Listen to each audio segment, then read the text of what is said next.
តើត្រូវដើរប្រជែងនឹងអ្នកណាទោះបីតាមក្រោយជាធម្មតាតែថាមួយជំហានគឺមានសេចក្តីសុខហើយទិសដៅនៅខាងមុខជាសម្បត្តិរៀងខ្លួនមិនមែននៅលើយើងចេះតែចង់បានគឺបាននោះទេស្អីក៏ចង់បានទាមទារគ្រប់មុខអត់ចេះតែព្យាយាមតើយកស្អីនោះមកធ្វើអ្វីអ្នកណាពូកែគិតតែខ្លួនឯងមិនចាំបាច់ស្វែងកោតក្រែងចូលចិត្តអ្នកណាតូចធំពោលពុំចេះគិតកុំយកគំនិតទៅគិតនាំខូចអ្នកណាខ្ជិលរៀនទាំងគ្មានទឹកចិត្តដូចឈើងាប់ពិតកុំគិតចង់ស្រោចអ្នកណាបណ្ឌិតដែលគិតប្រយោជន៍អ្នកនោះប្រៀបដូចសុភោជអមរិតបើសេចក្តីសុខរបស់យើងពឹងនៅលើអ្នកដតីគឺទាល់តែអ្នកដតីធ្វើអ្វីត្រូវចិត្តយើងទើបយើងបានសុខតើយើងមានខុសអ្វីអំពីអ្នកសូមទានគេទៅដើម្បីបានសេចក្តីសុខជាទីពឹងពិតប្រាកដគឺត្រូវធ្វើការអប់រំទូមានចិត្តខ្លួន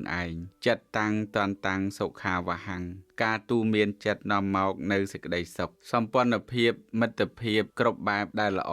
មិនប្រកាន់រឿងរ៉ាវអតីតកាលរៀងខ្លួនរក្សាទឹកចិត្តគ្នាក្នុងបច្ចុប្បន្នគឺបុគ្គលជាទីសប្បាយជួយជ្រោមជ្រែងអនាគតគ្នាជួបឬមិនជួបគ្នាទៀតតាមហេតុកុំតែពោលថាមិនប្រាថ្នាជួបទេព្រោះជាការសម្ដែងផ្លូវចិត្តស្អប់គ្នាក្នុងបច្ចុប្បន្ននឹងឯងគឺជាការប្រហារទឹកចិត្តក្នុងโลกនេះគ្មានអ្នកណាបានអ្វីសមតាមប្រាថ្នាគ្រប់រឿងនោះឡើយមានតែបុគ្គលបញ្ចប់តណ្ហាខ្លួនឯងបានតែប៉ុណ្ណោះដូច្នេះទិសដៅជោគជ័យនៃជីវិតគឺយើងត្រឡប់អំពីតណ្ហាមកសុខជាមួយនឹងរបស់ដែលយើងមាននេះឯងមនុស្សជាទីស្រឡាញ់ពោលប្រកាន់អញក៏អញចង់ស្ដាប់ដោយឡែកពីគ្នាមនុស្សជាទីស្អប់ពោលប្រាប់កំណប់ចប់ត្រឹមអញថ្លង់